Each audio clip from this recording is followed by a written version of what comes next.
The rain had been falling for 3 days straight in the quiet little town of Asheville, the kind of place where nothing ever seemed to happen.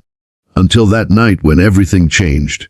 Among the old brick buildings and the flickering streetlights stood a small grocery shop owned by a woman named Alina Marsh, a name most people didn't even remember because she never made noise, never fought back, and never stood in anyone's way. She was the type of person who would smile even when people stepped over her, who'd rather apologize than explain, and who believed peace came from silence. But that silence was about to be broken forever. For months, the streets had been ruled by a biker gang known as the Iron Serpents, led by a ruthless man called Axel, Hell Angel, Rook, a monster dressed in leather and dripping with tattoos that told stories of lives he'd ruined. He and his crew controlled everything: protection money, smuggling routes, even the local sheriff.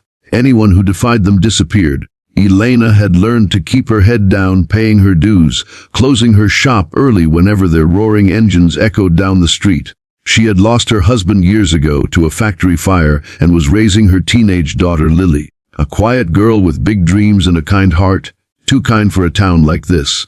Every night Alina prayed that Lily would one day leave Asheville and never look back. But fate had other plans. That night, as thunder rolled in from the hills, the Iron Serpents gathered at the old gas station across from Alina's store. She could see their shadows moving through the rain, laughter mixing with the metallic clank of beer bottles. They were celebrating something bad. She tried to ignore it, locking her doors early. But then, around midnight, she heard a scream. A high-pitched, terrified scream that cut through the storm like a knife. It was Lily. Without thinking, Alina ran outside, her slippers splashing through puddles, heart pounding in her chest. Under the buzzing neon sign, she saw Lily cornered by 3 bikers, their grins illuminated by the red glow of their bikes. "Hey lady, back off," one of them barked, holding a pistol lazily in his hand.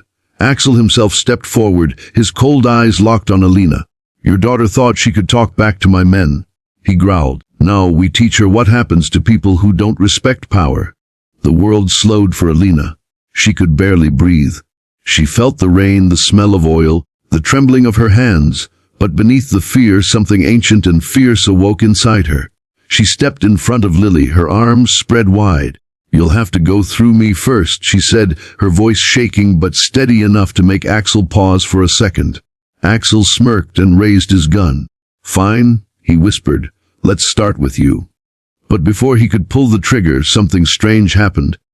Across the street, a loud roar echoed, not from a motorcycle but from a jet engine overhead. Everyone looked up. A private jet, sleek and dark, sliced through the clouds, its lights flashing across the town. For a heartbeat, the gang froze in confusion. Elena didn't understand what she was seeing, but fate was aligning pieces she didn't even know existed. In that split second of distraction, one of Axel's men moved wrong, bumping into another. The gun fired, aimed at Axel. Without hesitation, Elena lunged forward, instinctively throwing herself in front of him. The bullet grazed her shoulder but missed its target. For a moment, the entire gang stared in disbelief. The woman they mocked, the nobody, had just taken the shot meant for their leader. Axel's eyes widened, something unreadable flickering in them. But what came next was even more shocking. The jet above circled lower, and from it descended a figure, Daniel Kane, a former military pilot, and the man once known as Hell Angel, the real one. Years ago, Axel had stolen that name, spreading terror under it while the real Daniel disappeared after a tragic mission. The entire gang gasped as Daniel's voice boomed through a loudspeaker. "You stole my name, my honor, and now you're done."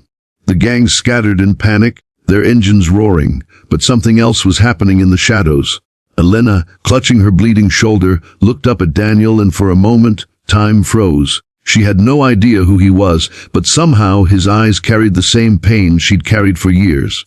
He landed in the storm, his coat whipping in the wind, and walked straight to her.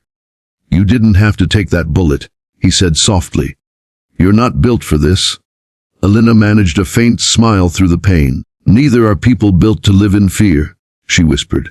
When the sirens finally came, the town had already seen too much. Word spread like wildfire. The quiet grocery lady had taken a bullet in front of the Iron Serpent's leader and lived. Overnight, everything shifted. People who once bowed their heads in fear started looking up again. The gang's hold began to crumble. But the real war hadn't started yet. Axel escaped into the darkness, humiliated, burning for revenge. Daniel stayed behind, watching over Alina and Lily from a distance, sensing that destiny had tied their paths together. The next morning, as sunlight broke through the clouds for the first time in days, Alina stood in front of her shop, her arm bandaged, her eyes sharper than ever. "No more," she whispered. "No more fear. No more silence." The camera would zoom in here if this were a film, the reflection of firelight flickering in her eyes as she looked out over Asheville, where every bully was starting to realize the same thing: the woman they ignored had just become the storm they'd never survive. And as the chapter closes, a voice echoes over dramatic music. Sometimes it takes one act of courage to make every monster tremble. This is just the beginning. Subscribe now, because in Chapter 2, every bully's power is about to collapse completely.